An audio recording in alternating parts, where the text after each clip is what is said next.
ہمارے معاشرے کے اندر دو مسئلے بیان کیے جاتے ہیں کہ جس کے اوپر زکوٰۃ فرض ہو اس پر قربانی واجب ہوتی ہے، اور دوسرا مسئلہ یہ بیان کیا جاتا ہے کہ جس پر زکوٰۃ فرض نہیں ہے اس پر قربانی بھی واجب نہیں ہے۔ تو بات سمجھ لیں کہ پہلا مسئلہ صحیح ہے اور دوسرا مسئلہ صحیح نہیں ہے۔ پہلا مسئلہ ٹھیک ہے، دوسرا مسئلہ غلط ہے۔ یہ جو کہا جاتا ہے کہ جس کے اوپر زکوٰۃ فرض نہیں اس پر قربانی بھی واجب نہیں، حالانکہ کئی مرتبہ ایسا ہوتا ہے کہ زکوٰۃ فرض نہیں ہوتی لیکن انسان کے اوپر قربانی واجب ہو جاتی ہے۔ سب سے پہلے یہ سمجھیں کہ زکوٰۃ اور قربانی کے نصاب میں فرق پایا جاتا ہے۔ زکوٰۃ کا نصاب اور ہے، قربانی کا نصاب اور ہے۔ اگر کسی بندے کے پاس مال پیسہ آیا، زیورات کی صورت میں، نقدی کی صورت میں، تجارتی سامان کی صورت میں، اور اس کی مالیت ہے 52.5 تولہ چاندی کی قیمت کے برابر، تقریباً یہ 1.5 لاکھ روپے بنتی ہے، تو اس کے اوپر زکوٰۃ فرض ہو جاتی ہے۔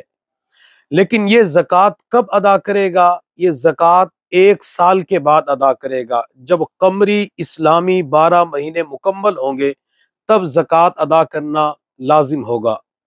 جبکہ قربانی کے اندر یہ ہے کہ ایک بندہ 9 ذی الحجہ تک غریب تھا، اس کے پاس کچھ بھی نہیں تھا، 10 ذی الحجہ، 11 ذی الحجہ، 12 ذی الحجہ، سورج غروب ہونے سے پہلے پہلے اگر کسی کی ملکیت میں 52.5 تولہ چاندی کی مالیت کے برابر پیسہ آ گیا تو اس کے اوپر اسی دن قربانی واجب ہو جائے گی۔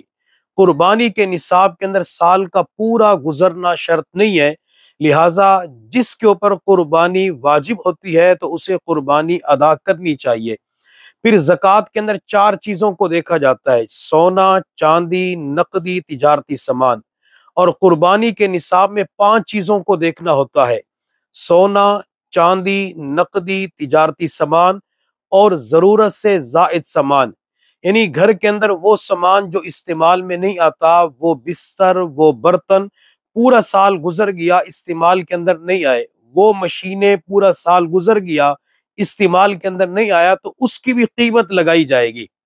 سونا، چاندی، نقدی، تجارتی سامان، اگر یہ چاروں چیزیں 52.5 تولہ چاندی کی مالیت کو نہیں پہنچتی تو ضرورت سے زائد سامان کو دیکھا جائے گا۔ اگر اس کی قیمت لگانے کے بعد 52.5 تولہ چاندی کی مالیت کو پہنچ جاتی ہے تو اس کے اوپر قربانی واجب ہو جائے گی لیکن زکوٰۃ فرض نہیں ہو۔